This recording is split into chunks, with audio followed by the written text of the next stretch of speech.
ஓம் ஓம்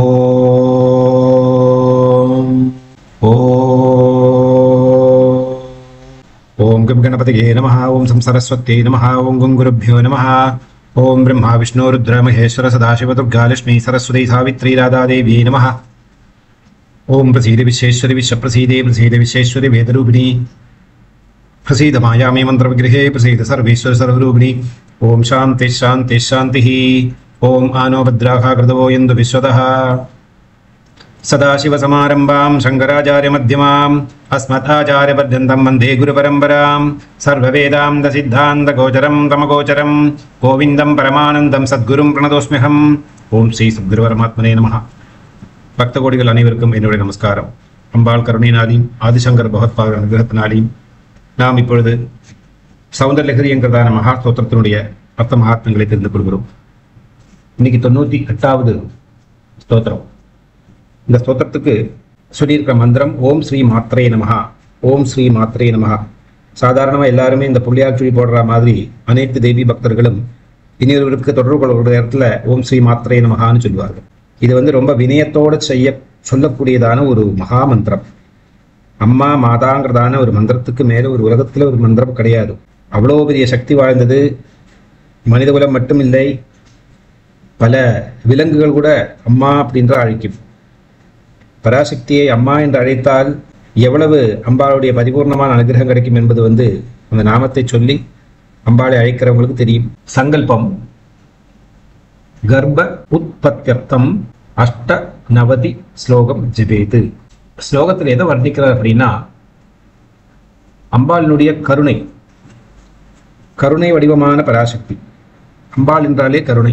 இந்த ஸ்லோகம் ஜெபிப்பதனால என்ன பலன் கிடைக்கும் என்றால், மலடு நீங்குவதற்கு. பெண்களுக்கு மலடு அப்படிங்கிறதான ஒரு ரோகம் உண்டு. அதாவது பிள்ளை பேர் பாக்கியம் இல்லாதவர்கள், கர்ப்பப்பையில குழந்தை தங்கி அது பிரசவம் பண்ணுறதுக்குள் தான் யோகம் இல்லாத நிலை. இனி ஒருவருக்கு வார்த்தக்கியமாதான்னு பேர். ரொம்ப நாள் கழித்து பலவிதமான யாகயத்னாதிகள் பூஜை புனஸ்காரம் விரதங்கள் எல்லாம் எடுத்ததுக்கு அப்புறமா குழந்தை பிறக்கும். அது விருத்தமாதா யோகம்னு பேர். 5ஆம் பாவத்தில் சனி பகவான் உட்காந்தாரானா கர்ப்பப்பை ஃபுல்லாகவே செய்யாது, எப்போவும் எம்டியாகவே தான் இருக்கு. ரொம்ப ஸ்லோ. 5ஆம் பாவம் தான் புத்திரபாவம், 9ஆம் பாவம் புத்திரபாவம் தான். 9ஆம் பாவத்தில் சனி உட்காந்தாருன்னா சன்னியாசி யோகம் ஆகிடும். அப்போ அந்த ஹார்மோனே உற்பத்தி ஆகாது. கர்ப்பம் தரிக்கணும் அப்படிங்கிறத அந்த ஆர்வமே இருக்காதுன்னா. இனி ஒன்று, ஒரு குழந்தையை பெற்றதுக்கு அப்புறமா அந்த தாய் இறந்து போகிறது. இது காகவந்தியா யோகம்னு பேர். இப்படி ஜோதிஷாஸ்திரத்தில் நிறைய இதை பற்றி வியாக்கியானம் பண்ணியிருக்கா, இந்த குழந்தைகளை பெற்றுக்கிறத பற்றி. அதில் என்ன ஒரு விசேஷம் அப்படின்னா, குழந்தை பெற்றுண்டா தான் எல்லாச்சும் அப்படிலாம் கிடையாது. குழந்தை பெற்றுண்டாதான் அந்த பெண் பரிபூர்ணமாவள். அவள் கன்னிகையாக இருந்து புருஷ சம்பந்தத்தோட அந்த 2வது பரிபூர்ணமான சுகத்தை அனுபவித்த பிறகு அந்த ஸ்திரீ அப்படிங்கிறதான சரீரம் பரிபூர்ணமாக வேண்டுமானால் ஒரு குழந்தையும் பெற்றெடுக்க வேண்டும். அப்படியானால் அவளுக்கு மாதா அப்படிங்கிறதான ஸ்தானம் கிடைக்கும். இப்போ கன்னிகையாக இருந்தாச்சு, மனைவியாக இருந்தாச்சுன்னா மாதாவாக இருக்க வேண்டும். மாதா என்றால் சாதா மாதா கிடையாது. பிரபஞ்சத்தில் எல்லாருமே மாதா என்று அழைப்பார்கள். அதை விட எல்லாத்த விட ரொம்ப பெரிய முக்கியமான விஷயம் என்ன அப்படின்னா, தன் கணவனையே தனக்கு மகனாக கிடைக்கும் அப்படின்னு வேத மந்திரங்களில் சொல்கிறது, திருமண மந்திரங்கள்லையும் கூட சொல்கிறது. தனக்கு அமைந்து வந்ததான கணவனையே புத்திரபாவத்தில் புத்திரனாக கிடைக்கிறதுக்கு யோகம். புத்திரனுக்கு ஆத்மதன் அப்படிங்கிறதான ஒரு பேர் உண்டு. கணவனுடைய இனியொரு உருவந்தான் குழந்தைகள். அதை தவிர்த்து பிரம்மச்சரியம், கிரகஸ்தம், வானப்பிரஸ்தம், பிக்ஷு அப்படிங்கிறதான 3வது ஆசிரமம். வானப்பிரஸ்தத்தில் அந்த மனைவிக்கு தன்னுடைய கணவன் குழந்தையாகி விடுவான். இப்படியெல்லாம் பரிபூர்ணம். ஒரு சக்கரம் பூர்ணமாக 360 டிகிரி கம்ப்ளீட் பண்ணால் அதுக்கு சக்கரம் கம்ப்ளீட் சொல்லுவா. அது மாதிரி ஒரு பெண்ணுக்கு அவளுடைய பிறவிக்கு காரணமே குழந்தைகளை கர்ப்பதாரணம் பண்ணிட்டு பெற்று வளர்த்தி பிரபஞ்சத்தில் ஒரு நல்ல உத்தம புண்ணிய மகாத்மாவாக்கி விடுறதுக்குத்தாகத்தான் அந்த பெண் பிறக்கிறாள். அப்போது அந்த பிறந்த பயன் அடைய முடியலையே அப்படி என்றால் அவளுடைய பிறவியே சூன்யமாகிவிடும். அதற்காக குழந்தையாத்தவங்கள்லாம் தப்பாக நினச்சிக்க வேண்டிய அவசியம் கிடையாது. அவர்களுக்கு அந்த டியூட்டி கொடுத்துக்கல இறைவன். இப்போ எத்தனையோ பேர் கோவில்களில் தேவதாசிகளாக இருக்காருல்லவா, அவங்க திருமணம் பண்ணிக்க மாட்டார்கள். மானசீகமாக அந்த இறைவனையே கணவனாக பாவனை பண்ணிக்கிறார். அப்படி அவள் காலத்தை கழிக்கிறார். அப்போ அவங்களுக்கு என்ன புத்திரம் இல்லை அப்படின்ட்டு அவங்கள பகவான் சேர்த்துக்க மாட்டார் அப்படிலாம் கிடையாது. பூர்ணத்துவம், ஒரு ஆத்மாவுக்கு பூர்ணத்துவம் கிடைச்சா தானே அடுத்த ஸ்டேஜுக்கு போக முடியும். இந்த ஜீவாத்மாவினுடைய இந்த சரீர வாசம் என்பதே எல்லாவற்றையும் தெரிந்து கொள்வதற்காகத்தான், பரிபூர்ணமான ஞானத்தை அடைவதற்கு. பகவத்பாதரே இந்த ஸ்லோகத்தை தான் சொல்ல போறார். ஸோ அந்த பூர்ணத்துவம் கிடைக்கணுமானா ஒரு பெண் அவள் அன்னை ஆக வேண்டும், அம்மாவாக வேண்டும். அது யாராவது எல்லாம் அம்மானு கூப்பிட்டா ஒத்துக்க முடியாது. தனக்கு பிறந்த குழந்தை தன்னை அம்மா என்று அழைத்தாதான் அவங்களுக்கு உடம்புல சொல்ல முடியாத அளவுக்கு ஒரு ஆனந்தம் ஏற்படுகிறது. இப்படியெல்லாம் நிறைய பாவனைகள் இருக்கு இந்த மாதா அப்படிங்கிறதா திருநாமத்துக்கு. பெண்களுக்கு மட்டுமில்லை இந்த ஸ்லோகத்தினால் அனுகிரகம். பெண்களுக்கு மலடு நீங்கும், அதாவது பிரசவம் பண்ண முடியாத கர்ப்பதாரணத்துக்கு யோகியதை இல்லாமல் இருக்கக்கூடியவங்களுக்கு கர்ப்பதாரணத்துக்குள்ளான ஒரு வாய்ப்பு ஏற்படுகிறது. லெஜிட்டிமேட் மேரேஜ் வழியாக, அதாவது பரிபூர்ணமான நம்பிக்கையோட இறைவன் சாநித்தியத்தில் பெரியவர்களுக்கு முன்னாடி 4 பேருக்கு மத்தியில் கல்யாணம் பண்ணினதான அந்த கணவனோட பெற்றிருக்கக்கூடியதான குழந்தை. ஆண்களுக்கு இதனால் என்ன பலம் அப்படின்னா, பெண் சுகம் அனுபவிக்க முடியாதவர்களுக்கு பெண் சுகத்தை அனுபவிக்கக்கூடியதான யோகம் ஏற்படும். இந்த ஒரே ஸ்லோகத்தில் 2 பலன். ஒன்று பெண் கர்ப்பவதி ஆகிறதுக்குள்ளதான ஒரு அனுகிரகம். 2வது ஆண்களுக்கு பெண்ணை அடைய முடியாத ஏதோ ஒரு விஷயம் தடுத்துட்டே இருக்கும், அது போகிறதுக்கு, அது போய் சுகமான தாம்பத்திய வாழ்க்கையை வாழறதுக்கு. ஆணுக்கு எப்போ அவனுடைய வாழ்வு பூர்ணமாகும் என்றால், நான் சொன்ன மாதிரியே லெஜிட்டிமேட் வேயில் ஒரு பெண்ணை திருமணம் பண்ணி அவளோட இணைந்து கர்ப்பதானம் பண்ணினா அவனுடைய வாழ்க்கை பூர்ணமாகிவிட்டது. இப்படி 2 பேருக்கு 2 விதமாக பரிபூர்ணத்துவம் கிடைக்கிறது. ஆகையினால இந்த ஸ்தோத்திரத்தை ஜெபம் செய்து சித்தி வரும்படி அம்பாளிடம் கேட்டுக்கொண்டா இந்த ஒரு அனுகிரகம் கிடைக்கிறதுக்கு யோகம். இதற்கு எல்லாத்துக்கும் என்ன தேவை அப்படின்னா கருணை தேவை. அம்பாளுடைய பரிபூர்ணமான அனுகிரகம், காருண்யம் தேவை. காருண்ய வடிவமான அம்பாள் உலகத்தில் எல்லாருக்கும் அனுகிரகம் கொடுக்குறா. இருந்தாலும் நமக்கு எனக்கு ஸ்பெஷலாக கிடைக்கிறோம் அப்படிங்கிறதான ஒரு விருப்பத்தை காட்டுறதான ஒரு ஸ்லோகம் இது. ஜெபிக்க வேண்டியதான வழிமுறை: காலை நேரம் கிழக்கு அல்லது வடக்கு முகமாக அமர்ந்து 30 நாட்கள் தினமும் 1000 தரம் இந்த ஸ்லோகத்தை ஜபம் செய்து சித்தி வரும்படியானால் அவர்களுக்கு, பெண்களுக்கு கர்ப்பம் தரிக்காத பெண்கள் கர்ப்பம் தரிப்பார்கள். ஸ்திரீ சுகம் பெற முடியாத ஆண்களுக்கு அந்த சுகம் கிடைக்கும். நிவேத்தியம் தேன், இதற்குரியதான சக்கரம் திரிகோண சக்கரம், திரிகோண சந்திகளில் திரிசூலம் இருக்க வேண்டும், திரிசூல ஆகிருதி. அதுக்கு நடுவே ஹ்ரீம் அப்படிங்கிறதான பீஜாட்சர மந்திரத்தை எழுதி சக்கரத்துக்கு முன்னே இல்லை சக்கரத்துக்கு மேலே திருவிளக்கு ஏற்றி வைத்து தியான ஸ்லோகம் சொல்லி அம்பாளை வரவழைத்து பஞ்சோபச்சார பூஜை செய்து இந்த ஸ்லோகத்தை ஜெபம் செய்து அம்பாளிடமிருந்து பரிபூர்ணமான அனுகிரகத்தை பெற்று நல்வாழ்வு வாழ முடியும். அப்படிங்கிறது தான் இந்த ஸ்தோத்திரத்தில் சொல்லக்கூடியதான மகத்துவம். ஸ்தோத்திரம் என்ன சொல்றது அப்படின்னா, கதா காலே மாதா கதய கலிதாலக்தகரசம் பிபேயம் வித்யார்த்தி தவ சரண நிர்ணேஜனஜலம் பிரகிருத்யா மூகானாமபி ச கவிதா காரணதயா கதா தத்தே வாணி முககமலதாம் கமலதாம்பூல ரசதாம். கதா காலே மாதः கதய கலிதாலக்தகரசம் பிபேயம் வித்யார்த்தி தவ சரண நிர்ணேஜனஜலம் பிரகிருத்யா மூகானாமபி ச கவிதா காரணதயா கதா தத்தே வாணி முககமலதாம்பூல ரசதாம். பகவத்பாதர் பல ஸ்லோகங்களில் அம்பாளுடைய அனுகிரகத்தை பெறுவதற்காக, அம்பாளை தெரிந்து கொள்வதற்காக, அம்பாள் எப்படியெல்லாம் இருக்கா என்பதை தானும் தெரிஞ்சின்று மற்றவங்களுக்கும் அதை தெரிவிக்கக்கூடியதான முயற்சியை பல ஸ்லோகங்களில் செஞ்சார். அம்பாளோடையே எப்பவும் சேர்ந்திருக்கக்கூடியவர்கள் லக்ஷ்மி தேவியும் சரஸ்வதி தேவியும். லக்ஷ்மி தேவிக்கு தன்னுடைய சிந்தூர ரேகையில சிந்தூர சுரூபமாக இடம் கொடுத்து விட்டால், சரஸ்வதி தேவிக்கு நாக்கு நுனியில ஜிஹ்வாக்ரே சரஸ்வதி தேவிக்கு வாசம் கொடுத்து விட்டால், இருந்தும் பகவத்பாதர் இந்த 96 97 ஸ்லோகம் வரைக்கும் இவ்வளவு அதிசயோக்தமான அலங்காரங்களையும் கவிதா சாதுர்யத்தையும் அறிவையும் ஞானத்தையும் என்னெல்லாம் சொல்லணுமோ அதெல்லாம் சேர்த்து இவ்வளவு அழகாக இத்தனை ஸ்லோகங்களை பண்ணி கொடுத்து அம்பாடமிருந்து பரிபூர்ணமான அனுகிரகத்துக்காக ஒவ்வொரு ஸ்லோகங்களை சொல்லி நமஸ்காரத்தை செஞ்சார். இந்த ஸ்லோகத்தில் ரொம்ப ஸ்பெசிஃபிக்காக அம்பாளை ரொம்ப செல்லமாக அழைக்கிறார். அம்மா தாயே என்று அழைக்கிறார். அம்மா என்று அழைத்தால் போதுமே, அம்பாளுக்கு பரிபூர்ணமான திருப்தி ஏற்படுகிறது. மற்ற மந்திரங்கள் எல்லாம் எதுவும் சொல்ல வேண்டாம். அம்மா என்று சொல்லுகின்ற பொழுது அந்த பராசக்தியை ஜெகன்மாவான அந்த சிவசங்கரியை நான் கூப்பிடுறேன் அப்படிங்கிறதான பாவனை இருந்தால் கூட போதும், அதுக்கு பரிபூர்ணமான அனுகிரகம் கிடைக்கும். அப்பேற்பட்டதான தாயே அப்படின்னு கூப்பிடுறார். தாயே பராசக்தினோ தாயே ஜெகதம்பிகோன்னு அவன் சொல்லவில்லை, தாயேன்னு சொல்லுகிறார். தாய் அப்படின்னா என்னுடைய தாய்ங்கிறதான அர்த்தமாச்சு, என்னுடைய அம்மா அப்படிங்கிறதான அர்த்தமாச்சு. தாயே பரமேஸ்வரி அப்படின்னா அர்த்தம் கொஞ்சம் மாறும். தாயே ஜெகதம்பிகை அப்படின்னாலும் அர்த்தம் மாறும். வெறும் தாயேன்னு கூப்பிடுறார். அதான் ஸ்ரீமாத்திரைய நமஹ, என்னுடைய அம்மா அப்படிங்கிறதான பாவனை. என்ன சொல்றார் அப்படின்னா தன்னை ஒரு வித்தியார்த்தியாகி விட்டுக்கிறார். பகவத்பாதர் தன்னை ஒரு வித்தியார்த்தி அப்படின்னு சொல்லுகிறார். வித்யா ததாதி வினயம், வினயம் யாருக்கிட்ட இருக்கோ அவங்களுக்கு தான் வித்யை வரும். வித்யை வர வேண்டுமானால் நல்ல வினயம் தேவை. பகவான்கள்லேயே அதிகம் வினயம் இருக்கக்கூடியவர் விநாயகர், மகா கணபதி. அம்மா சொல்லுக்கு மேல ஒரு வார்த்தையிலே அப்படின்னு இருக்கக்கூடியவர். அப்படி வினயம் இருக்கிறவங்களுக்கு தான் வித்யை கிடைக்கும். பகவத்பாதருக்கு எப்பேற்பட்ட வித்யை தேவை தெரியுமா? அவருக்கு ஆத்ம வித்யா தேவை, பிரம்ம வித்யா தேவை.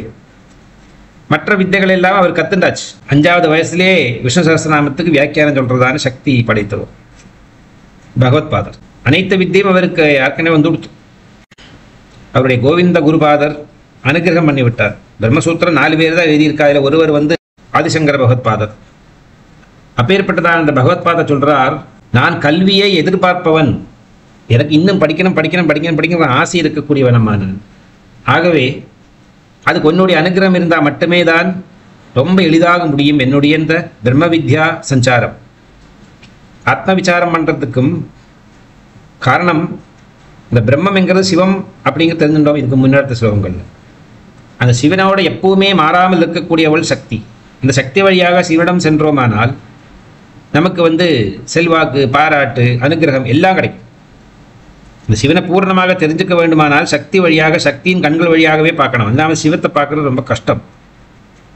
அது அவ்வளோ பெரிய வியாக்கியானம் பண்ண முடியாத ஒரு மகா தத்துவம் அது இந்த பிரம்மம்.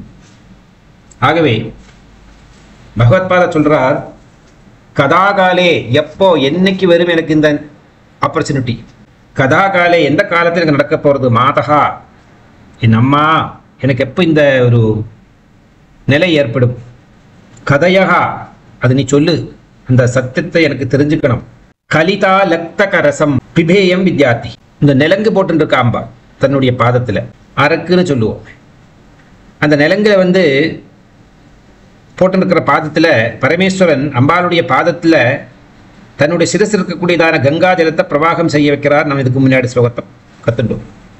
இதை தவிர்த்து நிறைய மகான்கள், உத்தமமான தேவி பக்தர்கள் அம்பாளை மனசில் தியானம் பண்ணிட்டு அவங்க ஒரு டம்ளர் தண்ணி குடிச்சா கூட போரும். அது அம்பாளுக்கு சிரசிலிருந்து பாதம் வரைக்கும் பண்ணக்கூடியதான அபிஷேகத்துக்கு சமமாகும். நான்லாம் வந்து தண்ணி குடிக்கிற நேரத்தில் அப்படி தான் பாவனை பண்ணுவேன். என்னுடைய இதே பத்திரத்தில் அம்பாள் உட்காந்துட்டு இருக்கா. காலையில் நான் வந்து 1 லிட்டர் தண்ணி குடிப்பேன் எழுந்திருந்ததுமே. இதுதான் என்னோட பழக்க வழக்கம். டீ, காஃபி அதெல்லாம் கிடையாது. ஸோ இந்த தண்ணி குடிக்கிற நேரத்தில் முதல்ல 3 காயத்ரி மந்திரம், அப்புறம் ஒரு திரையம்பக காயத்ரி, இதை சொல்லிட்டு பகவன் நாமாவை, எந்த நாமா வரதோ அந்த நாமா, எந்த நாமாவை என்ன பொறுத்த வரைக்கும் அம்பாள், அதை வந்து நிதானமாக நான் தொண்டை வழியாக அந்த விடுற நேரத்தில் விசுத் சக்கரத்தில் பட்டு அது பரிசுத்தமாகி விடும். அதன் பிறகு இந்த ஷவர்லேருந்து தண்ணி விடுற மாதிரி அம்பாளுடைய அந்த சிரசிலிருந்து பாதம் வரைக்கும் அப்படியே இந்த ஜலம் அபிஷேகமாக விடும். அந்த ஜலந்தான் என்னுடைய உடம்பு பூரா ஊறின்று. அதுபோல இந்த பகவத்பாதத்தை சொல்றார் அப்படின்னா, அம்பாளுடைய பாதத்தில் சிவசங்கரன் அம்பாளுடைய பாதத்தை தொடர்றதுக்கு போகிற நேரத்தில் அந்த சிரசிலிருந்து கங்கா பிரவாகம் இந்த பாதத்தில் விடுறது. அது என்ன பண்ணுறது அப்படின்னா, பாதத்தில் அணிந்திருக்கக்கூடியதான அந்த அரக்கு இருக்கே நிலங்கு, அது சிவப்பு வர்ணமானது.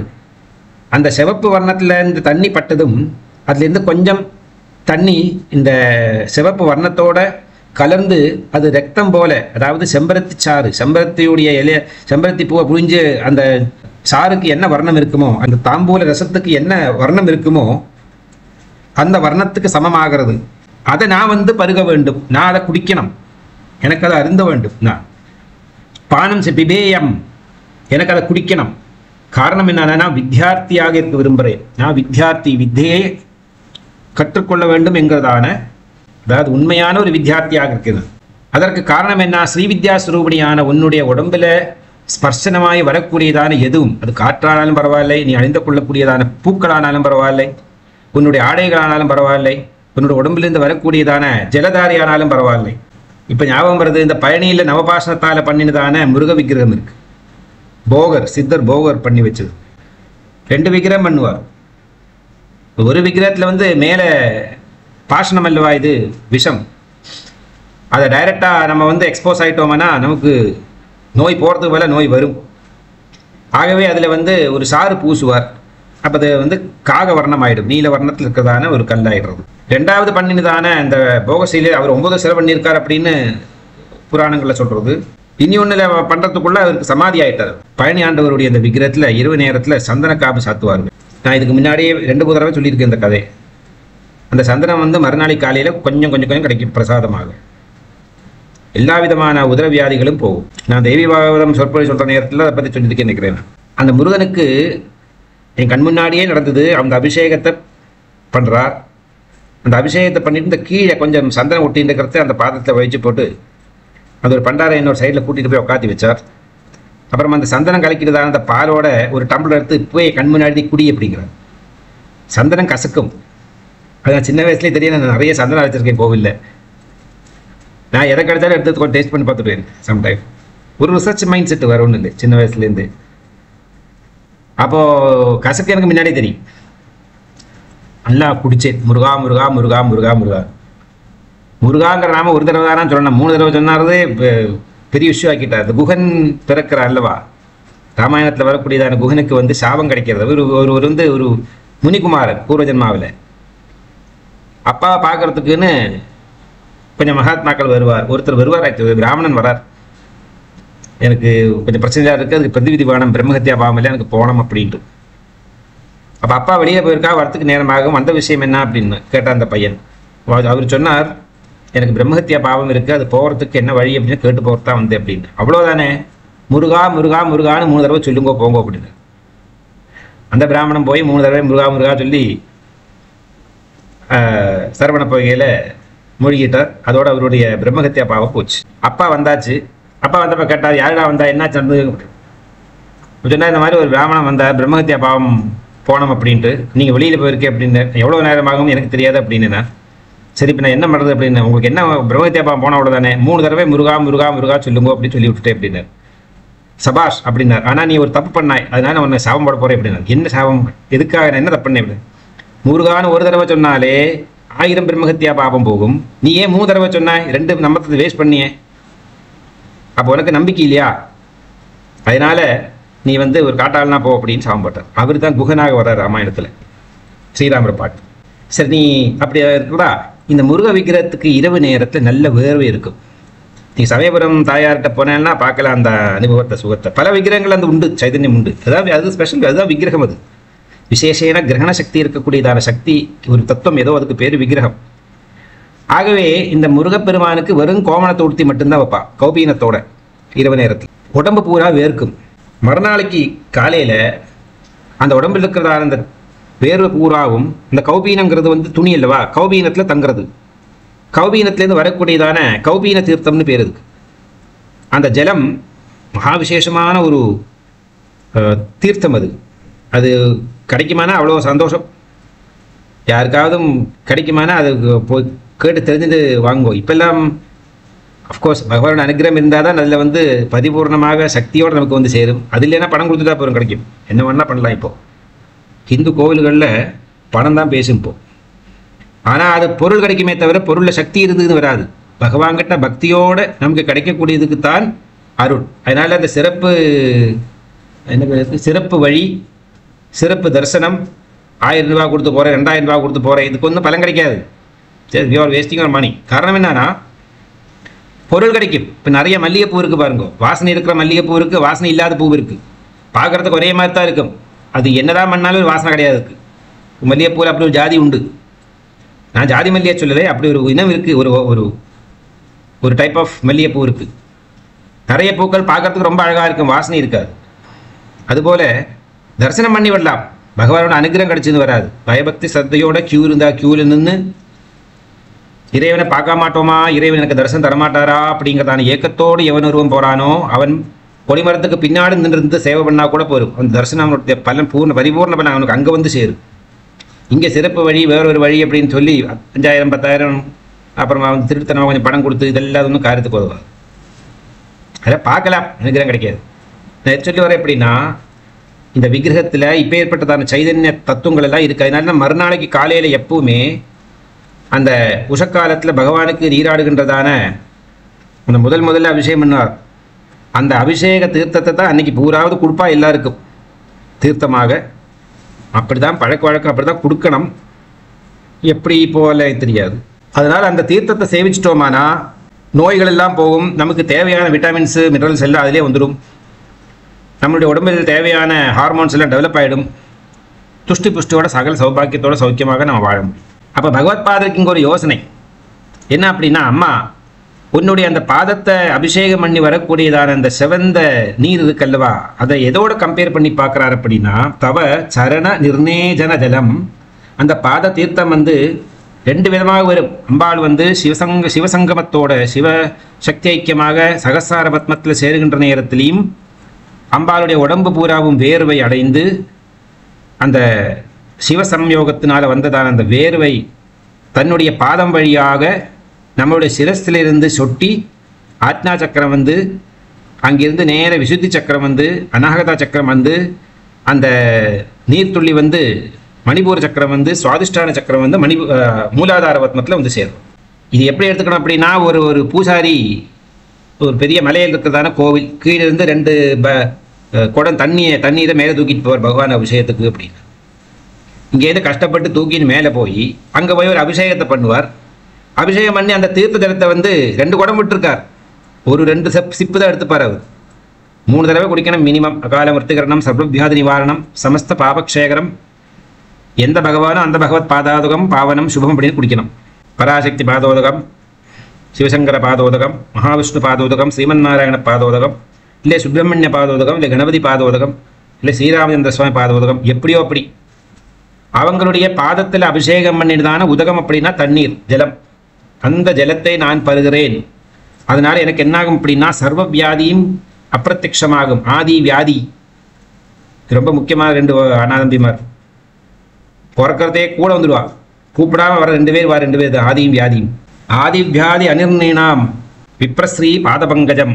விப்ரன் பிராமணனுடைய பாதபங்கஜங்களை கண்ணால பார்த்துட்டா போருமாம். வேத தியானம் பண்ணி சந்தியானம் பண்ற பிராமணன் பாத தியானம் பண்ணினாலே ஆதியும் வியாதியும் அப்பிரத்யட்சமாகும் அப்படிங்கிறார். இந்த மந்திரம் ரொம்ப சிறப்பான வேத மந்திரம் இது. அதனால எங்க போட்டிருக்கா அப்படின்னா சிராத்த கர்மாக்கள்ல போடுறா இந்த மந்திரத்தை. அவ்வளோ மகத்துவம் இருக்கு. மகான்களுடைய பாதங்களை பார்க்கறதும், பகவானுடைய விக்கிரகங்கள் இருக்கிறதான பாதத்தை பார்க்கறதும், பகவானுடைய கண்களை பார்ப்பதும், இறைவன் தனக்கு பரிபூர்ணமான அனுகிரகம் செய்கிறார் அப்படின்னு நாம் தலகுனித்து இறைவனுக்கு முன்னாடி கைகட்டி வாய்வுத்து நிற்கிறது. இதுக்கெல்லாம் பாக்கியம் பண்ணதை சொல்லி கொடுக்கணும். அப்பதான் அந்த மாதிரி நடக்க தெரியும். என்ன சொல்லி வரேன் அப்படின்னா, இந்த ரத்த வர்ணத்திற்கு கூடியதான இந்த ரசம் எப்படியாக இருக்கு அப்படின்னா, பிரகிருத்தியா மூகானாம் அபி ச கவிதா காரணத்தையா கதாதத்தே வாணி முககமல தாம்பூல ரசதாம். சரஸ்வதி தேவியினுடைய முககமலத்திலிருந்து வரக்கூடியதான அந்த தாம்பூல ரசம் சிவப்பு வர்ணமாக இருக்கல்லவா, அது ஏதாவது ஒரு மூகனுக்கு, அதாவது டஃப், ஊமை, முடந்தம் இருக்கக்கூடியவா, இவங்களுக்கெல்லாம் பொதுவாக சொல்ல போனாங்க மூகன், அவனுக்கு இந்த தீர்த்த ஜலத்தை கொடுப்பார்களானா அல்லது சரஸ்வதி தேவியினுடைய இந்த தாம்பூல ரசத்தை கொஞ்சம் பருக கொடுத்தோமானா அவன் பெரிய வித்யாதரனாகி விடுகிறான். இதே மாதிரி ஒரு ஸ்லோகம் இருக்கு. மூகம் கரோதி வாசாலம் பங்கும் லங்கே தேகிரும் எத்கிருபாதமகம் வந்தே பரமானந்த மாதவம். முதுகில கூன் இருக்கக்கூடியவன், ஊமையாக இருக்கக்கூடியவன், தரித்திரனாக இருக்கக்கூடியவன், இவர்களெல்லாம் அப்படியே ஆப்போசிட் ஆயிடுவா பகவான் அனுகிரகம் வந்து கிடைச்சா மட்டுமே.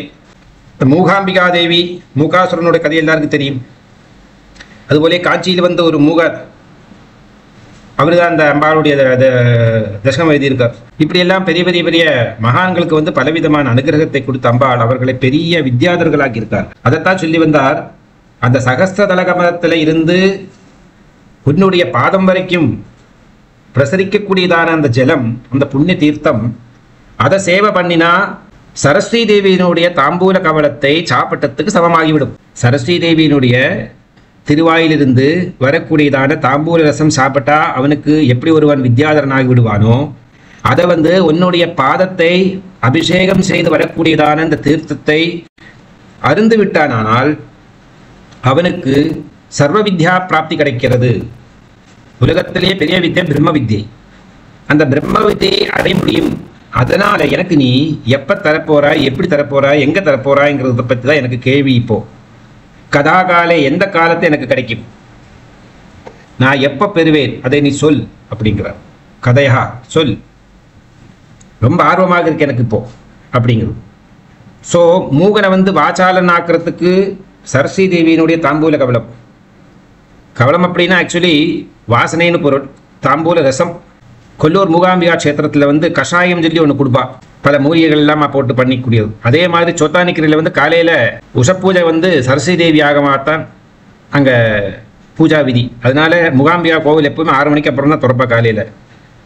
இங்கே சோட்டானிக்கரையில் வந்து சரஸ்வதி தேவியை உபஸ்தானம் பண்ணதுக்கு அப்புறமா தான் அங்கே மூகாம்பிகா கோவிலில் வந்து பூஜை ஆரம்பமாகும். இன்னும் அந்த சரஸ்வதி தேவி அங்கே போயிடுவோம் அப்படிங்கிறதான ஒரு நம்பிக்கை. சங்கரனுக்கு வாக்கு கொடுத்துருக்கா. மகா சரஸ்வதியாக வந்து அம்பாள் வாக்கு கொடுத்துட்டா. ஏன்னா நீ மூகாம்பியை விட்டு நான் இறங்க மாட்டேன், நான் சொல்றது நீ கேட்கலை, நான் இங்கே நிற்க போகிறேன் அப்படின்னா. அப்புறமா தான் அங்கே வந்து அவர் பிராண பிரதிஷ்டை பண்ணி அங்கே ஒரு சக்தி பீடத்தை உருவாக்கி ஒரு சொர்ண ரேகை இருக்கக்கூடியதான சிவலிங்கம், அதில் ஒரு பாகத்தில் பிரம்மாசுருத்ரன், இன்னொரு பாகத்தில் வந்து துர்காலட்சுமி சரஸ்வதி, ஒரு பாகத்தில் சிவம், ஒரு பாகத்தில் சக்தி, இப்படி 2ஆக பிரியுது அந்த சொர்ண ரேகை போட்டதான அந்த மூகாம்பியில் இருக்கிறதான அந்த அதை ஸ்ரீசக்கரம்னு சொல்லுவார்கள், மேரு சொல்லுவார்கள், அது சக்தி வீரன்னு சொல்லலாம். இப்போ ஏற்பட்டதான இந்த சரஸ்வதி கோவிலில் இந்த கஷாயம் கிடைக்கும். அது சாதாரணமான கஷாயம் குடிக்கிற மாதிரி இருக்கும் அதனுடைய டேஸ்ட்டு. அந்த கோவில் சந்நிதியிலிருந்தே அதை வந்து அருந்த வேண்டும். அதை எடுத்துகிட்டு வந்து அப்புறமா போஸ்டலில் அனுப்பி குரியரில் அனுப்பி இதை வந்து அர்த்தம் இல்லை. இன்னும் மூல்யம் போயிடுறது, என்னுடைய பவர் போகும், வேற ஒன்றும் இல்லை.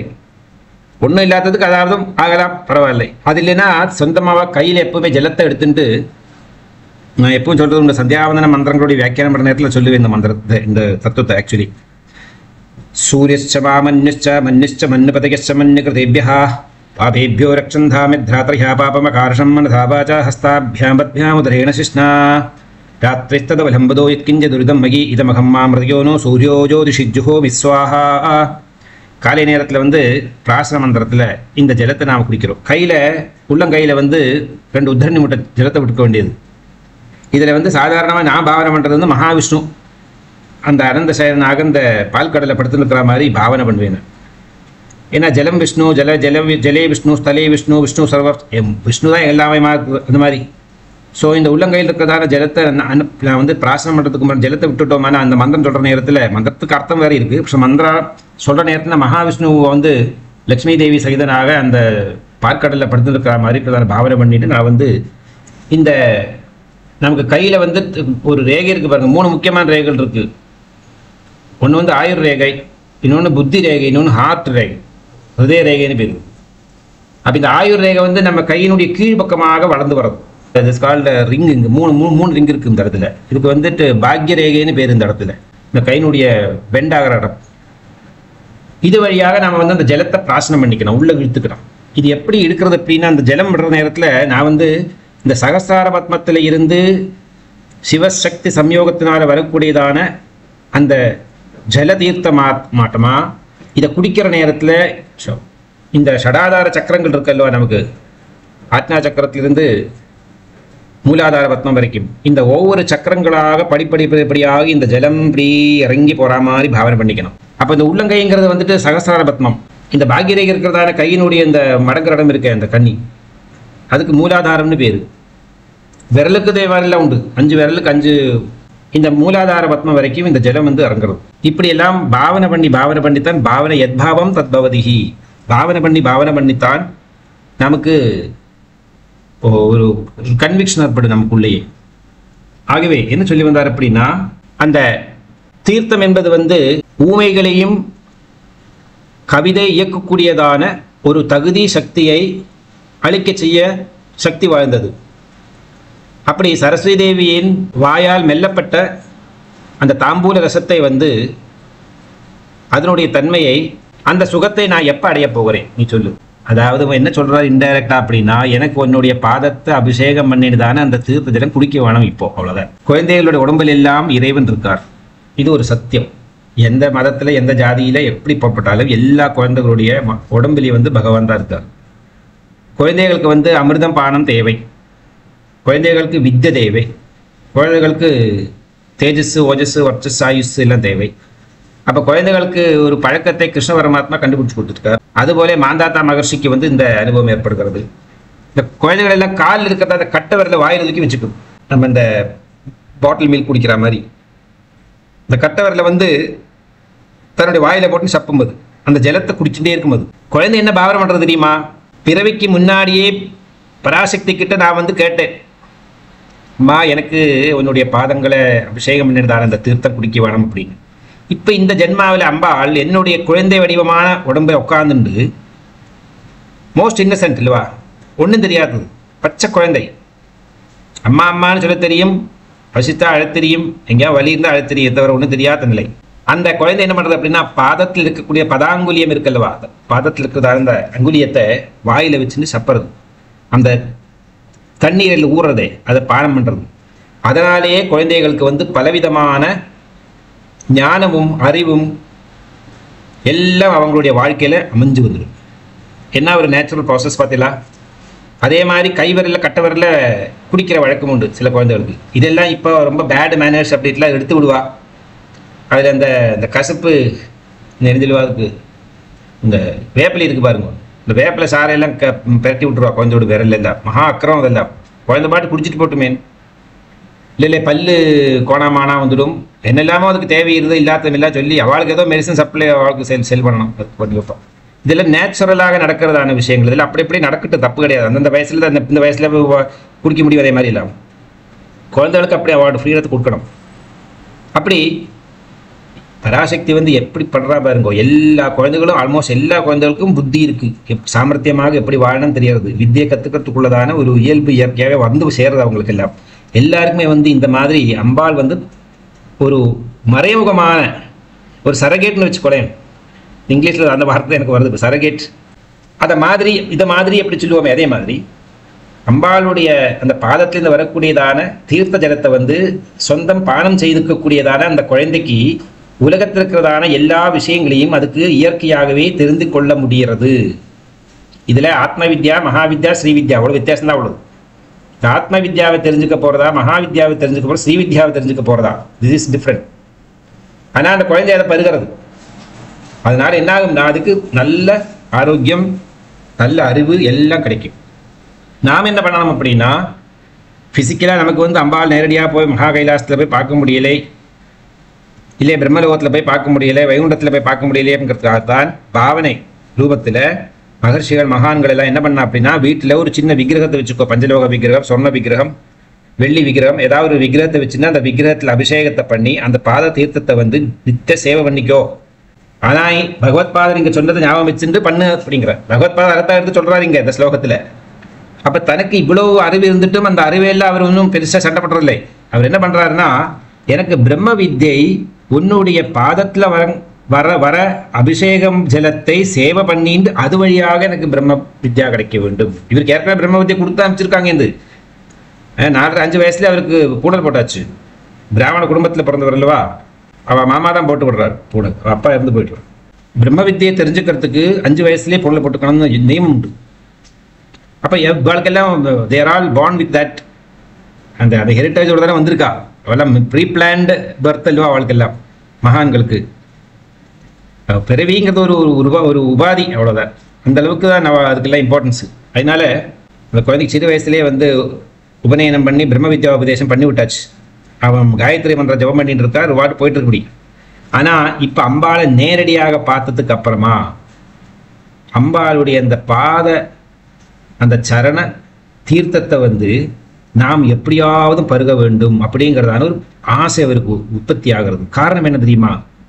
பகவான் பரமேஸ்வரனை வந்து அம்பாளுடைய இந்த பாதத்தை தொட்டு அபிஷேகம் செய்கிற அந்த பாதம் எவ்வளோ மகாத்மியம் இருக்கக்கூடியதான பாதமாக இருக்கும். 1. 2, நான் எதை வேணா வர்ணிக்க முடியும், எதை வேணா கம்பேரிசன் பண்ண முடியும். அம்பாளுடைய இந்த பாதங்களை மட்டும் வர்ணனை பண்ணி முடியவே முடியாது. எத்தனை ஜென்மா எடுத்து நாம் பெரிய தபஸ்யானாலும் அந்த அம்பாளுடைய கருணை வடிவமான அந்த பராசக்தியினுடைய திருப்பாதங்களுடைய மகாத்மியத்தை வர்ணித்து தீர்க்க முடியாது.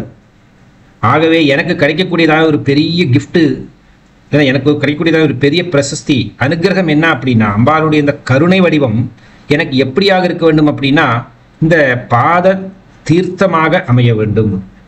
அதுக்கு நீ எப்போ அனுகிரகம் செய்ய போறாய்ங்கிறத சொல்லு அப்படிங்கிறதுக்கு தான் கதா காலே அப்படின்னு ஆரம்பிச்சார். எந்த காலத்துல எனக்கு இந்த பாக்கியம் கிடைக்கும்னு. எப்படியும் 98 ஸ்லோகம் வந்தாச்சு, இனி 2 ஸ்லோகத்துக்குள்ள கொடுத்துதான் ஆகணும்.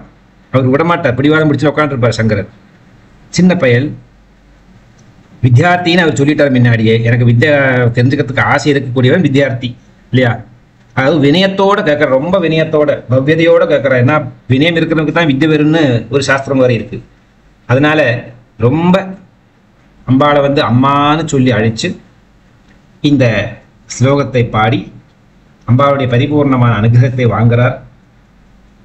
அடுத்த ஸ்லோகத்தில் லக்ஷ்மி தேவியும் சரஸ்வதி தேவியும் சேர்ந்து வரக்கூடியதான ஒரு வைபவம். இப்படி எந்த காலத்தில் எனக்கு கிடைக்கும், எப்போ இந்த மாதிரி ஒரு பாக்கியம் சேர்ந்து வரும் அப்படிங்கிறதான தத்துவத்தை வந்து இங்க சரஸ்வதி தேவியை ரொம்ப பிரமாதமாக எடுத்து வியாக்கியானம் பண்றார். ஆனா அவ்வளோலாம் வசத்தி பேசிட்டு கூட ஒரு வாத்சத்திய பாவம் அம்பாளுக்கு இருக்கு இவர்கிட்ட. அதே நேரத்தில் இவருக்கு அம்பாளுக்கிட்ட ஒரு அபரிமிதமான ஒரு பிரேமை. என்னுடைய மாதா அப்படிங்கிறதான சொந்தத்தை கொண்டாட விரும்புகிறார். என்னோட அம்மா சுப்பிரமணியன் கணபதி அதெல்லாம் வேற விஷயம். என்னோட அம்மா அப்படிங்கிறதான அந்த பாவனை அங்கே எடுத்து காட்டுறதுனால தான் அம்மானு முன்னாடி பின்னாடி எந்த ப்ரீஃபிக்ஸும் போஸ்ட்ஃபிக்ஸும் எல்லாம் இல்லாமல் டைரெக்டாக அம்மானு சொல்ல காரணம். அப்படி அம்மாங்கிறதான திருநாமத்தை சொல்லி அழைச்சு அம்மான்னு சொல்லிட்டா அப்புறம் அம்பாள் வந்து பரிபூர்ணமான ஃபுல் அட்டென்ஷனோட பார்ப்பது. என்ன சொல்ல போகிறான் அடுத்தது? வேற ஏதாவது பேரை சொல்லி கூப்பிட்டா இது எத்தனையோ கவிகள் சொல்லியிருக்கா, எத்தனையோ மகான்கள் சொல்லியிருக்கா, எத்தனையோ எனக்கு 64 கோடி யோகினி கணங்களை டெய்லி எதெல்லாம் சொல்லிட்டு தான் இருக்கா. என்னை பற்றி அம்மானு கூப்பிட்டா அது ஸ்பெஷல். எல்லா பெண்களுக்கும் எல்லா ஸ்திரீகளுக்கும் இந்த அம்மாங்கிறதான வார்த்தை ஒரு ஸ்பெஷல் தான். அவங்களுக்கு இருக்கிறதான ஹையஸ்ட் பொசிஷன். எப்பேற்பட்ட பிரம்ம வித்யா கத்துண்டவனும் தாயாரை பார்த்தா அம்மானு கூப்பிட்டு தான் ஆகணும், வேற வழியே கிடையாது. பிரம்மசூத்திரத்துக்கு வியாக்கியானம் இருந்தாலும் இதே ஆதிசங்கர பகவத்பாதர் அம்மாவுக்கு முன்னாடி அம்மாவுடைய கடைசி காலத்தில் வந்து அம்மாவுக்கு தரிசனம் கொடுக்குற நேரத்தில் இதெல்லாம் வியாக்கியானம் பண்ணுறார். இந்த உனக்கு ஈடாகுமா, உன்னுடைய நாமத்துக்கு ஈடாகுமா அப்படின்னு அவ்வளோ பெரிய உத்தமமான புண்ணிய ஸ்லோகங்கள் எல்லாம் சொல்லி வச்சிருக்கார். அதனால தான் ரெண்டுமா சேர்த்து சொல்கிறா பாருங்க இந்த ஸ்லோகத்தில். சகசார பத்மத்தில் சிவசக்தி சம்மோகத்தினால வரக்கூடியதான ஜலதாரியும் இதெல்லாம் அந்த ஃபர்ஸ்ட் ஸ்லோகங்கள்லேயே வியாக்கியானம் பண்ணி தெரிஞ்சுட்டு இருக்கோம். அதே நேரடி பாதத்துக்கு வரார். அப்போ பாதாதி கேசம் கேசாதி பாதம் ஒரே நாமத்தில் போய் அட்டாச் பண்ணியிருக்கார். அதனால தான் சொன்னாருங்க. இப்போ பிரகிருத்தியாகவே மூவர்களாக இருக்கக்கூடியவர்களுக்கு அம்பாளுடைய மகாசரஸ்வதி தேவியினுடைய இந்த தாம்பூல ரசம் அதுதான் கஷாயம். இந்த தாம்பூல ரசம் பருவதனால மூவர்கள் எல்லாம் கூட பெரிய வித்யாதர்களாகி கவிஞர்களாகி விடுவார்கள். அந்த மாதிரி ஒரு பாக்கியம், அந்த மாதிரி ஒரு யோகம் எனக்கு தெரிஞ்சு உன்னுடைய பாதத்தில் பண்ணிட்டுதான் அபிஷேக தீர்த்தத்தை சாப்பிட்டா அந்த சுகத்தை அந்த நிலையை அடைந்து விடுவார் என்பதற்கு எந்த விதமான சந்தேகம் எனக்கு இல்லை. அந்த பாக்கியம் எனக்கு எப்போ கிடைக்கும், அதுக்கு நீ அனுகிரகம் செய்வாய் அப்படிங்கிறதான ரொம்ப ஒரு அம்மாவும் பையனுமா சேர்ந்து எப்படி கன்வர்சேஷன் பண்ணிப்பாடோ அதே மாதிரி ஒரு நல்ல ஒரு உத்தமமான ஒரு அழகான ஒரு ஸ்லோகத்தை சொல்லி அம்பாளுடைய அனுகிரகத்தை வாங்கிக்கிறார். கதா காலே மாதஹா கதய கலிதாலக்தகரசம் பிபேயம் வித்யார்த்தி தவ சரண நிர்ணேஜன ஜலம் பிரகிருத்யா மூகானாமபி ச கவிதா காரணதயா கதா தத்தே வாணி முககமலதாம்பூல ரசதாம். சர்வம் ஜெகதம்பார்ப்பணமஸ்து. ஹரி ஓம்.